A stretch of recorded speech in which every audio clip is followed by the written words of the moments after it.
Hello everyone, welcome back to microcontroller lecture series. In this video, we are going to understand the basic difference between Arduino and Raspberry Pi, which one is better and efficient, and what makes them different.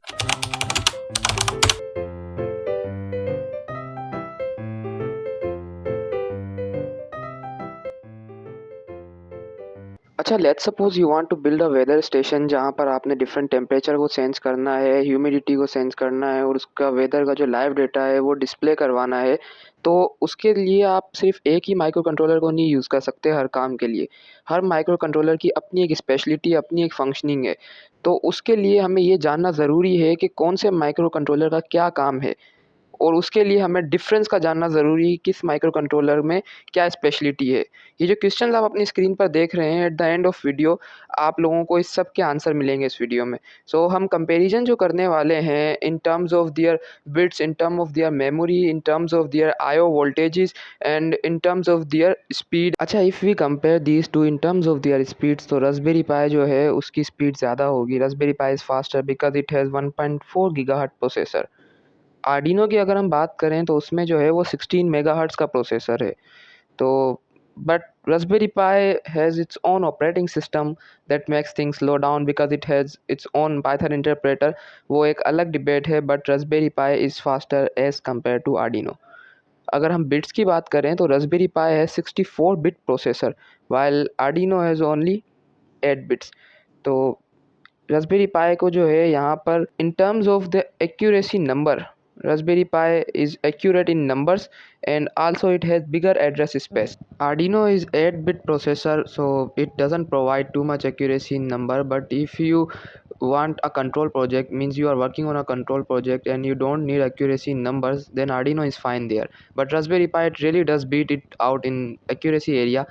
अच्छा, if we compare in terms of memory, तो Raspberry Pi की memory जो है वो ज़्यादा होती है Arduino से, because it has 1 GB of S RAM and a micro S D card that has a ton of flash memory. But in Arduino you have only 32 K flash RAM, 2 के S RAM and 1 के ई E P ROM.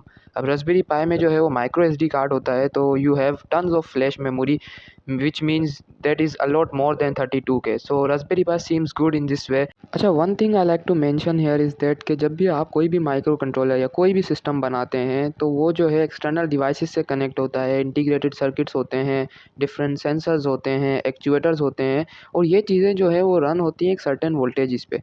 तो there should all be the same voltage level. तो इस चीज़ का हमें ख्याल रखना पड़ता है, और जो वोल्टेज लेवल्स होते हैं that should be compatible across the system. Let's suppose you are working on a project and you are working with Arduino has 5 volts, or let's suppose your sensor wants 3.3 volt, so there should be a voltage switching device in that system. और अगर आप यही case अगर Raspberry पाई के साथ करते हैं, so there should be a voltage switching device. If we are talking about IO pins, तो Raspberry pi has 17 pins and Arduino has 20 pins, but Raspberry Pi also has USB jack and HDMI connector. Arduino does not have.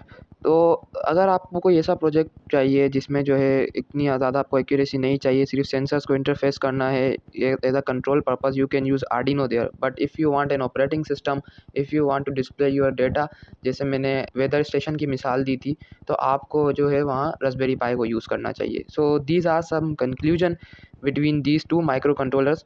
Depending on your project, आपको project जो है वो किस चीज़ पर काम कर रहा है, आपको कितनी कितनी रिक्वायरमेंट्स है, आपका प्रोजेक्ट जो है वो कितना बजट फ्रेंडली है, आप इन दोनों माइक्रो कंट्रोलर्स में से कोई भी एक चूज़ कर सकते हैं। So there are more thing about operating system we will discuss in next videos. So one thing I would like to share is that Raspberry Pi is sensitive to power. Means if you draw too much power from it, or you connect anything that draw too much power, Raspberry Pi will reboot in the middle. So if you have control operation, I will suggest you to use Arduino over Raspberry Pi, because Arduino is not sensitive to any device, so and Raspberry Pi is. But the best thing about Raspberry Pi is it has an operating system. Acha, we will discuss more about operating system and its importance in our next videos. So if you have any question, any query, you can ask me in comment section related to the Arduino or any microcontroller or any programming language.